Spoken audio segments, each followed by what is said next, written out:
Esto es Más allá de la persona, un podcast para reflexionar, descubrirte y transformarte. Yo soy Moraima. Yo soy Uriel. Y yo soy Sara.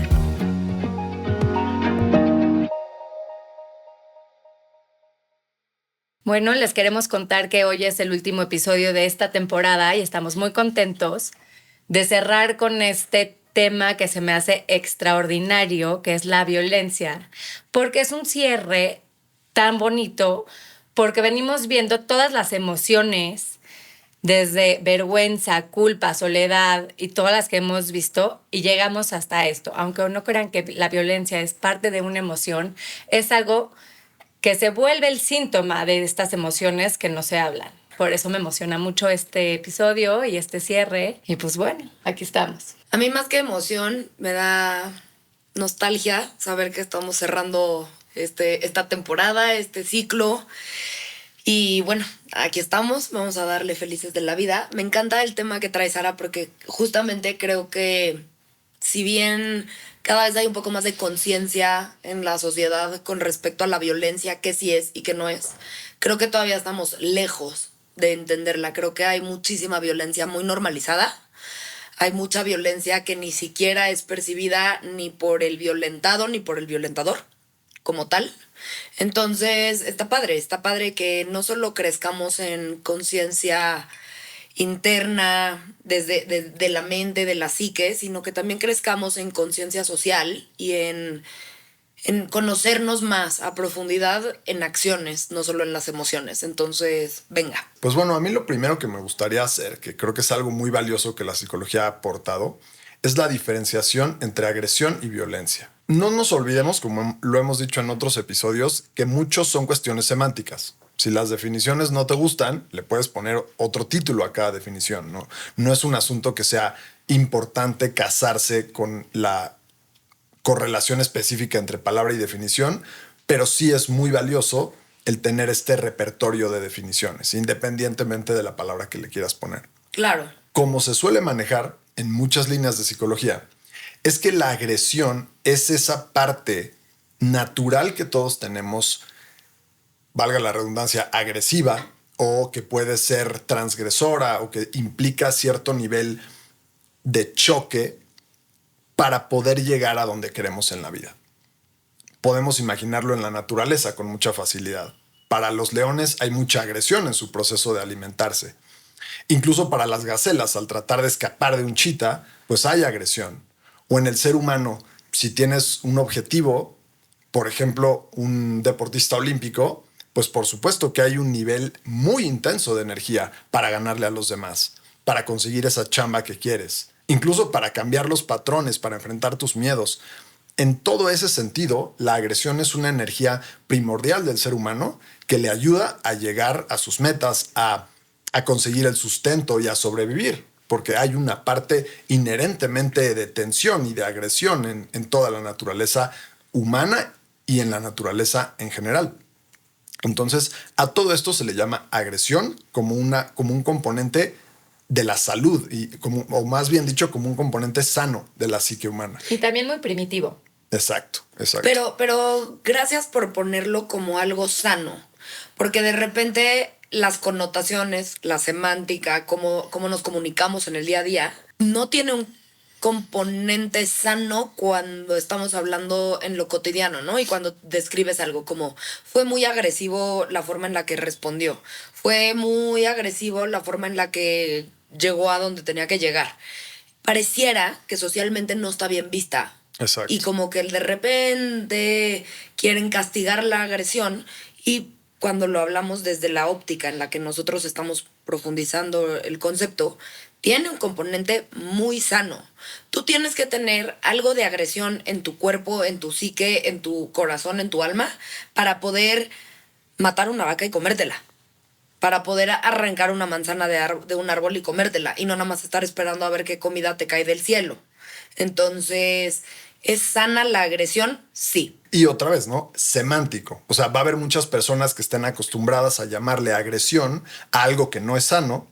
Y no es que estemos diciendo que eso, a lo que ellos le llaman agresión, sea sano, sino que como psicólogos, en algunas líneas, usamos el término agresión para la parte del empuje vital necesario para salir adelante. Entonces, a veces necesitamos agresión para pararnos de la cama, para llegar a tiempo a los lugares, para no dejar que nos distraigan, para poder llegar a nuestra meta. Para marcar límites, que sean límites amorosos y súper asertivos. Se necesita agresión para decir de aquí para allá ya no. Un ejemplo súper aterrizado. Cuando alguien nos está pisando el pie sin darse cuenta, ¿no? Pues no le vas a decir como, disculpe, señor, ¿podría tomar conciencia de que está pisándome el pie? No, pues vamos a darle un empujoncito o le vamos a levantar la voz. Esa es la agresión sana. Esa energía que nos defiende, que asegura nuestra supervivencia, que nos ayuda a conseguir nuestras metas en un mundo donde hay mucha competencia y muchos obstáculos. A todo eso le llamamos agresión. Y entonces viene la pregunta difícil e interesante.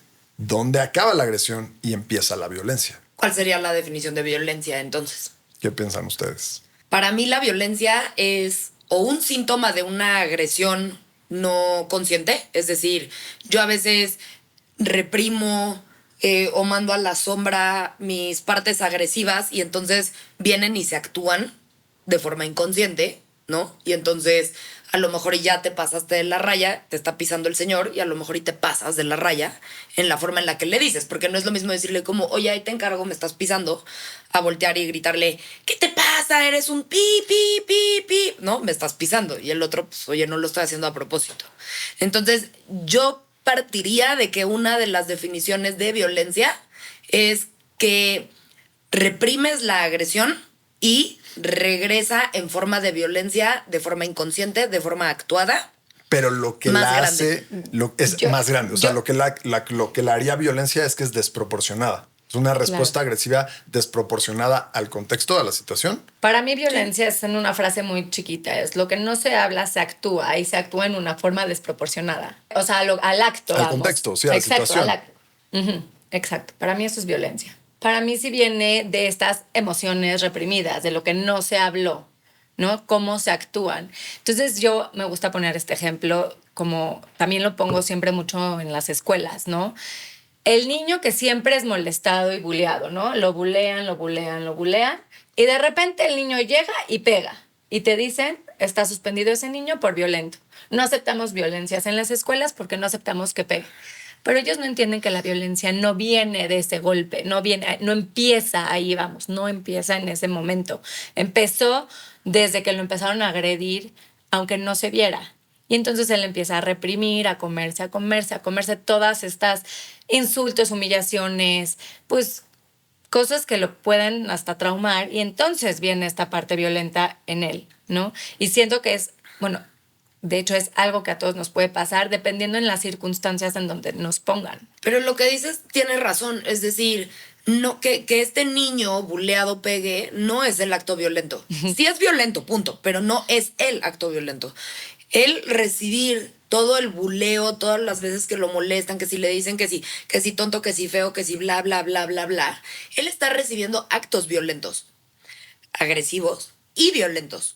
Pero desgraciadamente en esta sociedad solo se castiga lo que se ve. O sea, existen muchas formas de violencia, ¿no? Especialmente la hablada, ¿no? La que te dicen todo el tiempo. Y entonces no se ve. Y entonces cuando llega esta mujer, digamos, que su esposo la violenta psicológicamente, emocionalmente todo el tiempo y llega esta mujer y ¡pum!, lo mata, ¿quién está en la cárcel? ¿Hay algún juicio que diga, oye, esta violencia, ok, se respalda porque este señor... No existe. Digo, tampoco es que tendría que estar respaldada ni justificada. En todo caso, tendrían que estar ambos en la cárcel. En todo caso. Pero ya lo mató. Por eso. En todo caso, ambos. No es un tema de justificar, no es un tema de respaldar. A lo que quiero que vean, ¿no? exacto, de dónde vienen estas acciones. O sea, cuando hay una acción tan violenta es porque te trae algo atrás. Es que la línea es muy delgada entre cuándo es una y cuándo es otra. Yo creo que nos metemos en un debate más allá de semántico, filosófico, en el que, pues, ¿qué tanto? O sea, porque si yo necesito de mis partes agresivas para marcar límites, ¿hasta dónde es correcto que yo marque el límite y hasta dónde mi límite es opresión al otro? ¿Cuándo está desproporcionado? Es lo que preguntas. Exacto, sí. Porque Hay gente que es muy buena marcando límites y que nadie se pasa con ellos, pero a lo mejor son los que te guamean en el antro, ¿no? Y entonces, pues entonces, violencia o nada más quiere marcar sus límites. Muchos justificarían y dirían que eso ya es violencia.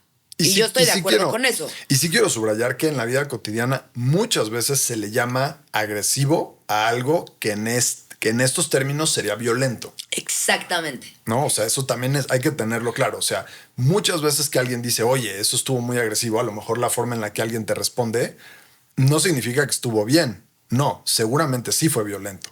En esta terminología diríamos violento porque es desproporcionado. Y ustedes nos daban una pista que a veces lo que hace que la reacción sea desproporcionada es que haya agresión reprimida o enojo reprimido del pasado que hace que entonces la reacción sea desproporcionada. No es la única forma de violencia, no es la única forma de agresión desproporcionada. El bullying no siempre es que haya emociones reprimidas, también hay ciertos impulsos crueles en los niños que por falta de autorregulación y de desarrollo cerebral, pues se expresan y por supuesto que son violentos y no son necesariamente un reflejo de emociones reprimidas. Por eso creo que está muy compleja la poder diferenciar y creo que la única forma en la que podríamos llegar a algo como común para todo mundo sería pues a través de la ley, por ejemplo, ¿no? Que dice matar está mal y entonces ya sabemos que eso sí se está pasando de cierto límite, de cierta categoría O de sea, violencia. que está tomando la justicia por sus manos, digamos. Es y que no debería. pues no creo que debería. O sea, no creo que tú debas de decidir a quién quieres matar y a quién no. Pero es como pero si te están matando, si te están lastimando, si te están Pero golpeando. eso, justo por eso la ley eso sí lo permite. O sea, la ley sí permite la defensa propia, ¿no? Okay, ¿hasta qué nivel? No, lo que no permite es digamos, la justicia por mano propia, ¿no? O sea, si una persona no te pagó o fue violento psicológicamente contigo y vas y tú eres violento con esa persona, la ley no te va a proteger. Pero cuando es en defensa de supervivencia, sí, ¿no? Dependiendo en cada estado y en cada país. Pero sí, es interesante la idea de Mora de cómo la ley es una respuesta a esta pregunta de en dónde ya es desproporcionada la agresión, claro, en dónde se vuelve violencia.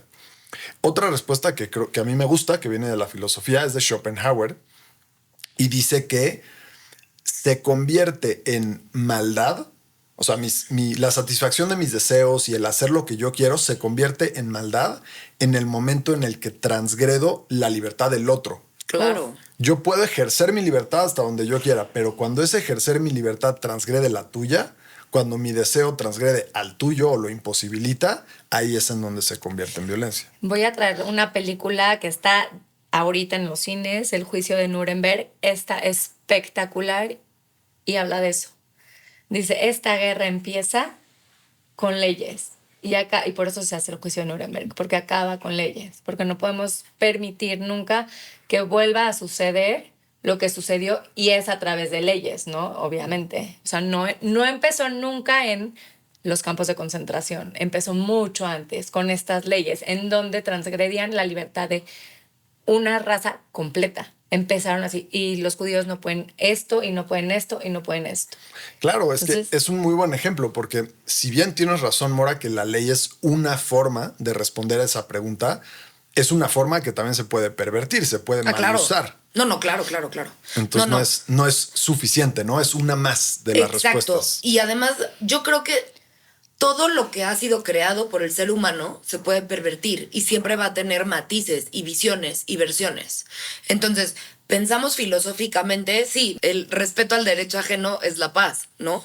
Y entonces, pues de esa forma más o menos, pero, o sea, si lo aterrizamos en el día a día en una casa, ¿no? Y entonces ya se despierta la mamá y empieza a gritarle a todos los adolescentes de que ya despiértense, nadie se despierta, los niños van tarde, siempre van tarde, no quieren agarrar el lunch. Y entonces, y ya sabes que si llegas tarde no los dejan entrar y otra vez una falta y estamos desencadenando mil cosas. Y la mamá solamente está haciendo su trabajo. Pero ¿qué pasa? Si a la sexta vez yo, como mamá, te grito y te digo, ya despiértate porque vamos a llegar tarde y te van a correr de la escuela, pero ya te levanté la voz y entonces tú me gritas de regreso, dónde está la violencia y dónde está la agresión. Porque despertar a un adolescente me imagino que debe ser una tarea muy complicada. Entonces se necesitan impulsos agresivos. Sin embargo, cuando ya le gritas, ¿ya es violencia o no? Porque a lo mejor y tienes que ejercer más esa agresión para que realmente reaccionen. Si el adolescente te empieza a azotar las cosas, ¿ya es violencia? ¿O solamente se está defendiendo? Pero es como dice Uriel, es todo proporcionado al acto. Depende, o sea, si tú le gritas a todos en la casa, ya despiértense, y ya se despertó, y tú le gritas como loca, diciendo, no, es que ya te despertaste muy tarde, sí, pero él ya se despertó, ya está vestido, pues a lo mejor está desproporcionado. Pero si el niño sigue durmiendo y le gritas, es que no, sí, a lo mejor no está desproporcionado y no se vuelve violento. Está muy complicado, por eso creo que cada caso es único e irrepetible, porque por eso creo que es tan difícil que podamos hacerle una distinción tajante y donde quede del todo claro. Estaba en tu misma palabra, Sara. A lo mejor es desproporcionado. O sea, tener la certeza es muy difícil. Otra respuesta que se da desde hace muchísimo tiempo es la de la regla dorada. No hagas lo que no te gusta que te hagan, ¿no? Claro. Pero incluso eso tiene bemoles, porque la diferencia entre un padre de familia y una madre de familia, o entre un hermano y una hermana, o incluso entre dos amigos que ambos sean hombres, pero las diferencias del carácter y del temperamento, pues llevan a que incluso la regla dorada pues tenga situaciones en donde no aplica del todo.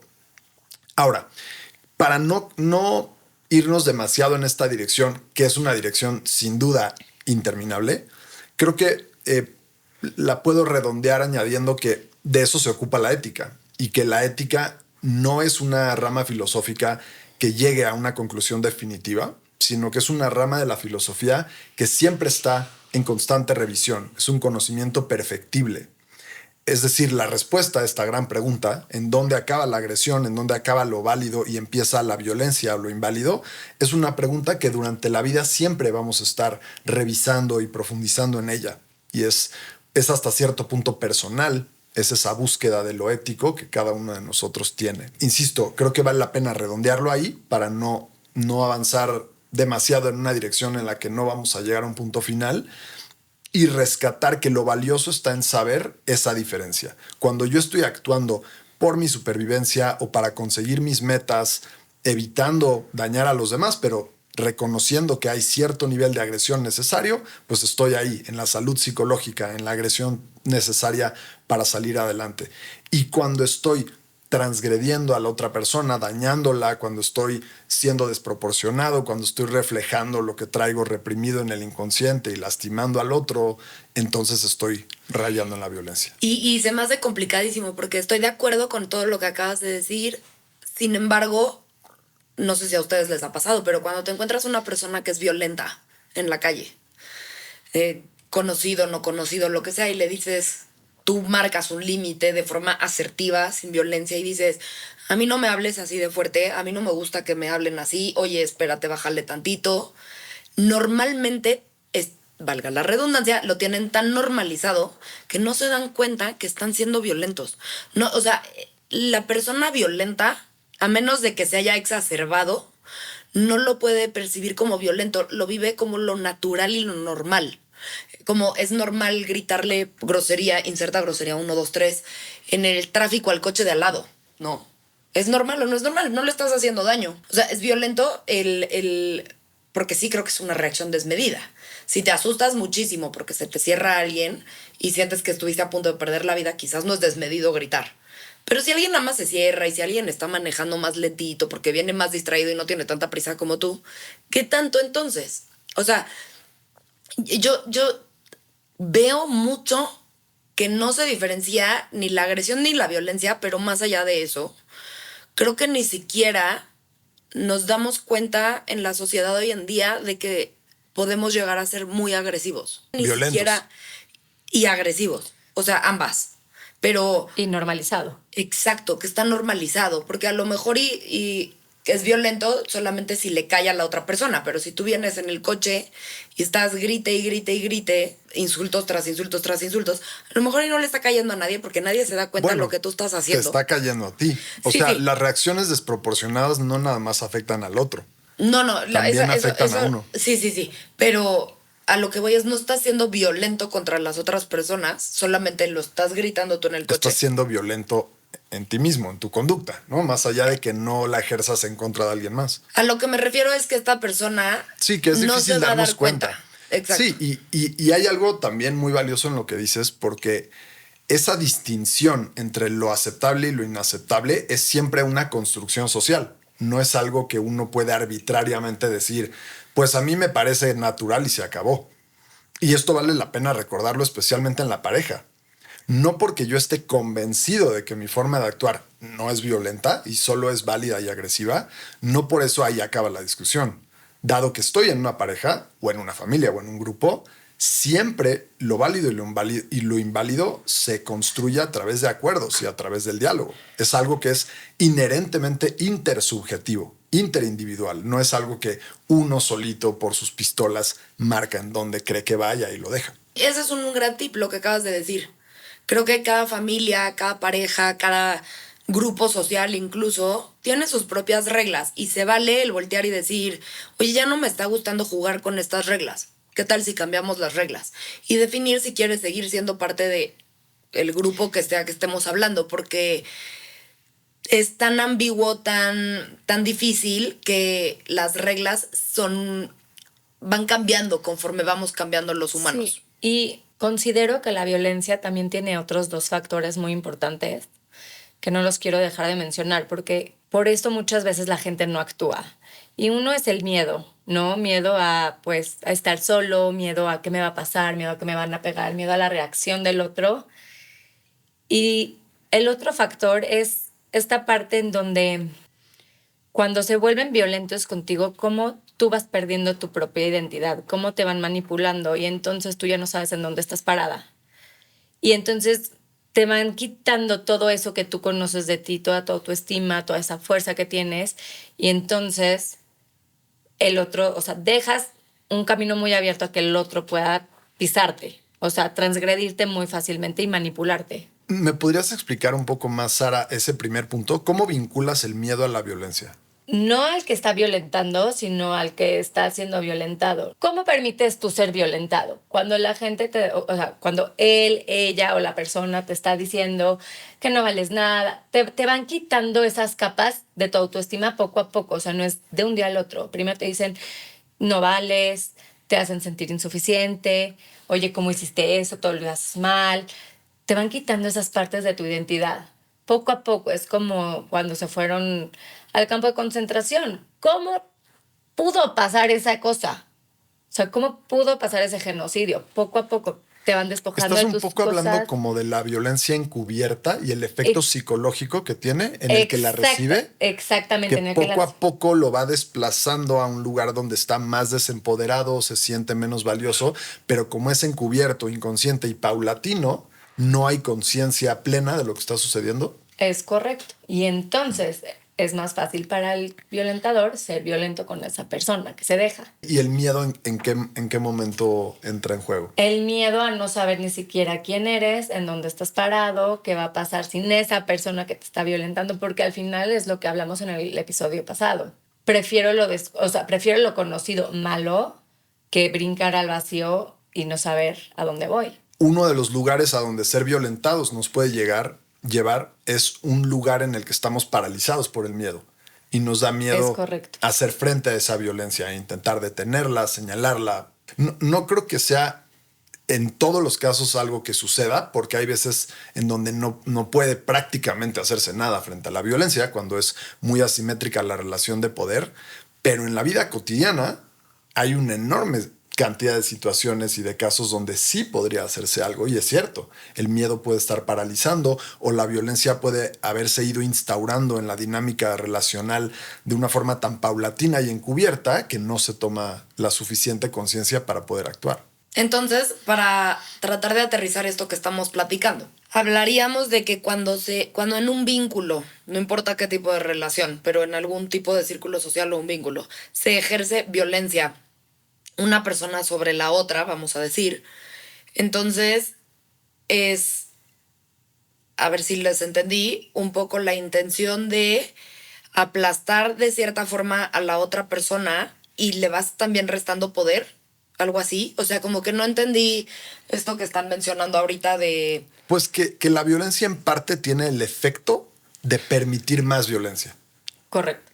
El actuar de una forma violenta con el otro, si esa situación no se le pone un límite o no se señala en ese momento, si simplemente se deja ahí, va a facilitar que al día siguiente se vuelva a dar o incluso llegue más lejos la violencia. Ok, entonces sería un poco hay que estar más atentos para que cuando de repente haya algún momento, alguna acción o alguna palabra, un diálogo violento, poder poner el límite a tiempo antes de que se permita que se siga haciendo más grande esa Claro, misma... y más difícil salir de esa situación, porque entre más lo permiten, pues más poder le das al otro. Es que también creo que para que uno permita ciertos grados de violencia es que probablemente creciste en un ambiente donde hubo algo de violencia y por algo está normalizado. No creo. O sea, Más bien es una explicación. O sea, Exacto. hay veces que sí, pero no es la única. exacto, ¿no? exacto. Hay veces que sí, pero no es la única. ¿A qué me refiero? Yo conozco muchísimas personas que crecieron en una buena familia, sin violencia, y terminan casados con una persona que de verdad las violenta todo el tiempo. Pero no es es una violencia encubierta, es una violencia que va poco a poco. Entonces llega un momento en donde este miedo te paraliza, entonces donde no sabes qué hacer y donde ya no sabes ni siquiera quién eres porque todo tu valor te lo van quitando. Ahora, está interesante el ejemplo que pones contrastado con el tuyo, Mora, porque así como una posibilidad es que la violencia ya la tengas internalizada como algo parte de la vida y entonces después no la reconoces, también puedes haber crecido en una familia donde no solamente no había violencia, sino que no había suficiente validación a la agresión. Y que entonces, al después recibir También. violencia, no tengas la agresión suficiente para ponerle límites a la violencia que se ejerce en tu contra, Sí. que podrían ser los casos que describes. Más allá de esta diferenciación, que me parece muy valiosa entre la agresión y la violencia, más allá también de decir, ok, hay una parte que está bien de tener agresión y una que a nadie nos gusta de que la violencia exista. Yo creo que hay una parte muy difícil de aceptar, muy difícil de entender a profundidad, que es la parte en donde todos somos violentos. Todos tenemos una parte violenta. No ya la parte agresiva, sino la parte transgresora, la parte violenta.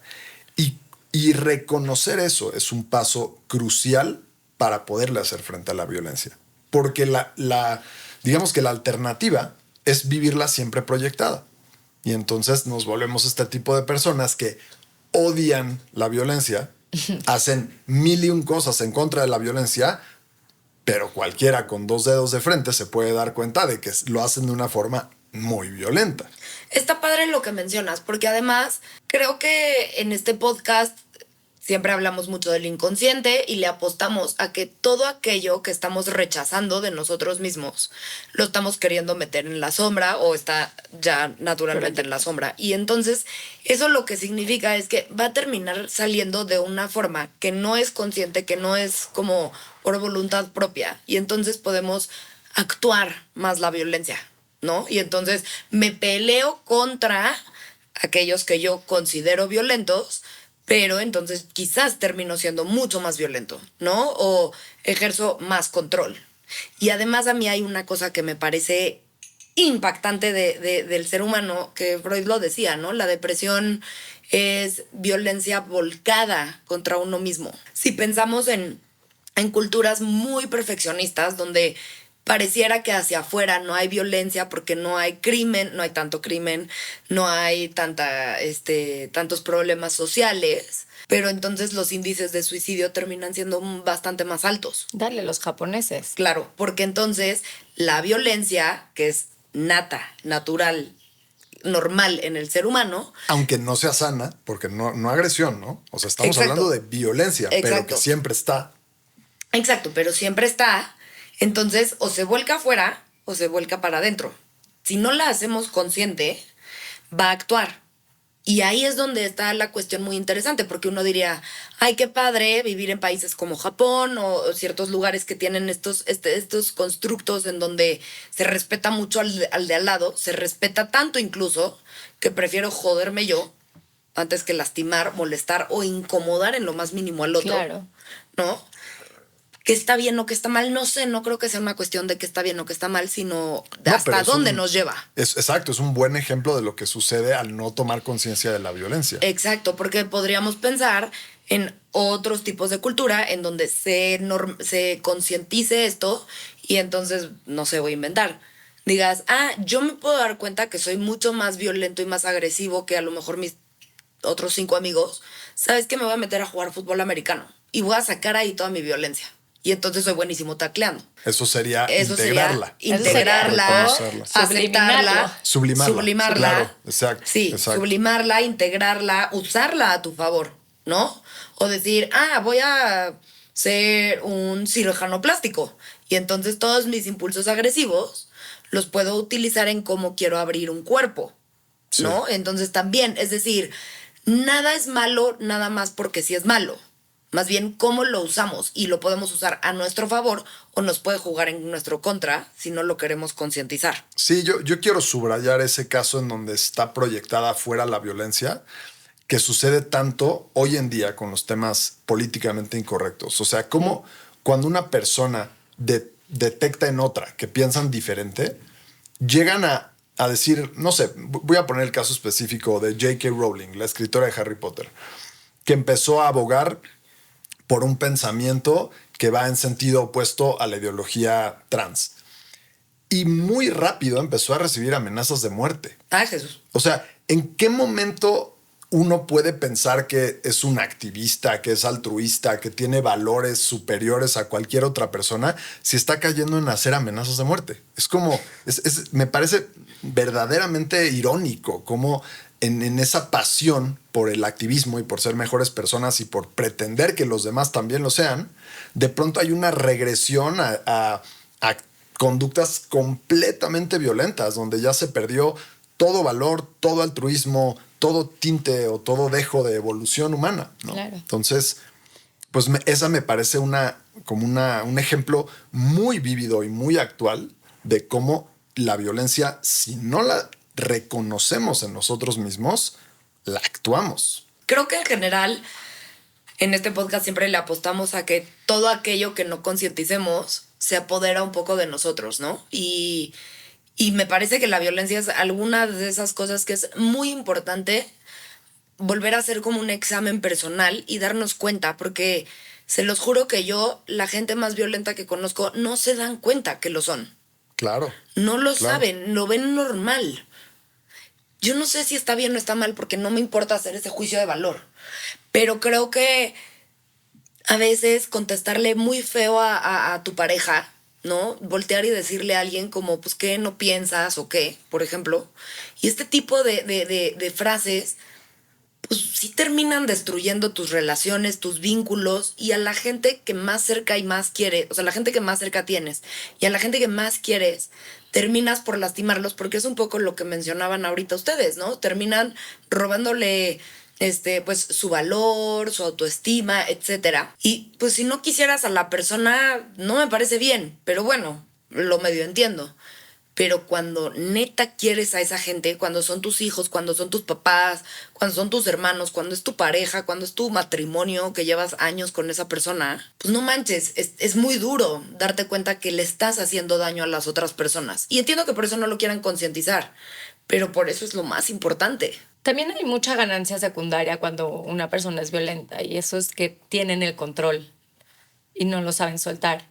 Y entonces también cuando se dan cuenta que son violentos, pues a veces dicen, pues no me conviene dejar de ser violento porque me funcionan las cosas como quiero o como yo en mi cabeza y en mi vida quiero que funcionen.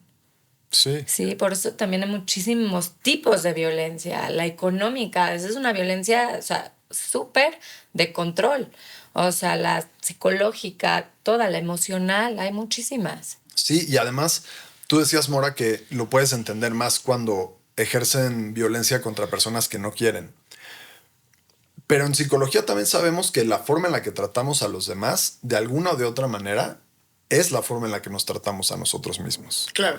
Entonces, recurrir a la violencia, incluso con quienes no queremos, pues es un reflejo de cómo somos con nosotros mismos y después pues lo acabamos pagando de alguna u otra forma. Y más allá de eso, yo quiero aventarme un comentario transgresor en cuanto a la ideología del podcast, que va bastante, sí, quizás sorprender o ir en contra de lo que generalmente decimos, pero quiero atreverme a decir que sí está mal tratar con violencia a tu pareja, por ejemplo. No, sí está mal. Porque decías, no quiero hacer un juicio de valor. No lo quiero juzgar. Pues no quiero juzgar a la persona que lo hace. Y justo yo estoy queriendo pero decir... no estoy a favor. Que sí está mal. Pero ¿por qué? A diferencia de muchas otras cosas en donde es muy importante la toma de conciencia, a diferencia de un espacio de psicoterapia en donde en efecto no juzgamos para facilitar que las personas se puedan ver a sí mismas, en la ética me parece importante decir que algo está mal, precisamente porque no está mal por sí mismo, no está mal en la naturaleza, no es una verdad absoluta que esté mal, sino que como sociedad y como miembros de la sociedad, juntos estamos construyendo esa línea. Solo está mal si decimos que está mal. Si no decimos que está mal, ya no está mal. Entonces, decir lo que nos parece que está mal es una forma de contribuir a la ética, de contribuir a esa construcción colectiva de los límites. Y en específico, la violencia en la pareja o la violencia en la familia está mal porque lleva al sufrimiento y a la disfunción de todos los involucrados. Exacto. Me gusta que lo hayas vuelto a puntualizar porque es verdad. Como terapeutas tratamos de juzgar lo menos que se pueda y tratamos de comprender más, pero justamente hay cosas que no se deberían justificar nunca y la violencia es una de ellas. Incluso trabajándolo en terapia, la violencia sí la externalizamos de la persona para que se pueda desidentificar de ella, ¿no? Para que no sea como yo soy violento por naturaleza y ya está. No, tú has elegido violentar, que es muy distinto. Entonces, sí, qué bueno que lo puntualices porque sí es muy importante y además, si en algún momento esperamos que un constructo social cambie, tenemos que hacer mucho énfasis en que la violencia está mal y hacer daño al otro está mal. Sí, tienes toda la razón. Pues bueno, ya diferenciamos entre agresión y violencia. Ya planteamos que en todos hay violencia y todos actuamos a veces de maneras violentas. Y también, pues, que es importante no olvidarnos de que sí está mal. Ya tenemos bien planteado todo el escenario para poner la pregunta quizá más difícil de todas. ¿Qué hacer? ¿Dónde está la respuesta? ¿Dónde está la solución? Hay dos cosas aquí. Primero y antes que nada es, si tú estás siendo violentado, ya sea en tu familia, en tu pareja, en el trabajo, en la escuela, etcétera, hay que levantar la mano. Yo sé que a veces puede ser muy difícil marcar límites, pero es muy importante que vayamos encontrando la fortaleza de poder conseguir ciertos límites, ¿no? Pedir ayuda, etcétera. Y creo que el otro lado de la moneda es darnos cuenta si estamos ejerciendo violencia, darnos cuenta si somos agresivos en medidas que están sobreactuadas, o sea, más de lo que debería, ¿no? Y una persona que está acostumbrada a recibir este trato violento, ¿cómo se da cuenta que está siendo violentado? Porque no todo mundo se da cuenta. Es como un ciclo vicioso. Se me hace muy difícil, la verdad. Incluso yendo a terapia creo que es difícil porque difícilmente en las primeras 5 sesiones tu terapeuta te va a decir tu pareja es sumamente violenta, tienes que dejarle ya, ¿no? O sea, no. No, creo que el primer paso es empezar a observarte y a escucharte. Tomar un poco más de conciencia de cómo te hacen sentir las cosas. Y a lo mejor va a empezar por darte cuenta de qué amigas en realidad te caen mejor y cuáles en realidad no tanto, qué formas de actuar y qué actividades te hacen sentir más plena y cuáles no tanto. Y con el tiempo de empezar a vivir con más conciencia de ti misma, pues de pronto dices, oye, como que hay algo que no me gusta de mi relación de pareja. Y entonces lo empiezas a explorar, a cuestionar, lo empiezas a descubrir y ahí empieza a plantearse esa pregunta tan difícil que es a la que yo iba también de qué hacer, ¿no? Ok, ya lo vi, pero entonces, ¿qué hago? Que ahí es donde realmente se pone ahorita difícil hay muchos, la cosa. me llamó la atención que dijiste de amigas, porque ahorita están subiendo muchísimos TikToks de cómo son estas amigas tóxicas que no son tus amigas y que justo son amigas de verdad muy violentas. O sea, salen videos de que están vistiéndose y de repente una amiga le rasura la ceja a la otra. ¿Qué? Así. Pero estos son chavitas, Dizque como una chavitas, broma. como, ay, sí, me estaba riendo. Exacto, Como bromas así de pesadas. Otra vez violencia encubierta en una broma. Exacto. Esta vez. Ay, Y le dice, y la otra se queda así traumada y la otra dice, ay, ya estoy vacilando, pero pues no estás vacilando porque me quitaste media ceja. Y miles así, de que, ay, sin querer le pegaron, ay, sin querer estaba con el novio y le echa, o sea, todas esas cosas sí son violencia, o sea, y sí se tiene que decir, y como tú dices, no está bien, es muy importante subrayarlo. Ahora, no es tan difícil decirle a una amiga, mira, esto es un límite, si lo vuelves a transgredir, no cuentes con mi amistad. ¿Tú crees No, que no sea difícil? es que no había dicho comparado a qué. Ah. Comparado a dejar a tu marido o a tu esposa por violenta o violento. Yo creo que Entonces, cualquier situación es igual de difícil. no. O sea, una cosa es una amistad de la que puedes prescindir. Otra cosa es cuando tu vida ya está construida en torno a una pareja. O es más, vamos a poner en el caso más difícil de todos, en relaciones indisolubles, como la de un padre con un hijo o una madre con una A hija. ver, vamos a hablar de un adolescente. O sea, porque tú estás hablando de varios escenarios, pero también hay varios momentos en la vida. O sea, estamos hablando de un adolescente con amigas que su sentido de pertenencia es en el grupo, es con esas amigas. Yo creo que es igual de difícil. O sea, relativamente hablando, sí. A esa edad no tienes esposo, no tienes hijos. Exacto. Dependes de tus amistades. Del momento. En ese sentido, sí. Sin embargo, pues, nuevamente, la vida todavía no está construida. Pierdes una amistad, puedes ganar otra. Pero en una pareja de 30 años de casados, lo que implica decir, es violento mi marido conmigo, me voy a divorciar, pues suena muy fácil. Pero me parece importante como terapeuta subrayar que la respuesta no debe ser una u otra. No es que esté mal decidir quedarte en una relación violenta. No es que no se vale. Creo que lo importante es subrayar que sí es una pregunta muy difícil y muy profunda. Sí, yo también creo que es una pregunta muy difícil y muy profunda porque incluso uno podría decirle, pues empieza a marcar límites, ¿no? Pero difícilmente si tienes una pareja que es muy violenta, te va a aceptar los límites. Al contrario, probablemente se ponga más violento porque se está sintiendo que ya está perdiendo control, porque se está sintiendo que está perdiendo autoridad. O que la perdería si lo acepta, ¿no? Es que es Exactamente. justo eso. Una persona que está casada con una persona muy violenta y tiene mucho tiempo con esa persona, es muy difícil salirse de esa relación porque es una persona que ya está, la han devaluado tanto, o sea, con esta violencia se ha devaluado tanto que ya no sabe, o sea, esa parte de su identidad, esa fuerza, no la tiene. O sea, eso es lo que venía diciendo todo el tiempo. Entonces, uno, pues sí, el que violenta, pues la manipula, y la que ha sido violentada, no es tan fácil juntar esas fuerzas y decir, me salgo de esta relación. Aunque ya sepa que está siendo violentada. Incluso no es tan fácil saber si eso es lo que quieres. O sea, no es tan fácil decir me salgo de esta relación. Sí. Pero para decir que eso no es tan fácil, tendrías que ya estar convencida o convencido de que ya no quieres de que lo ideal es salirte de la relación.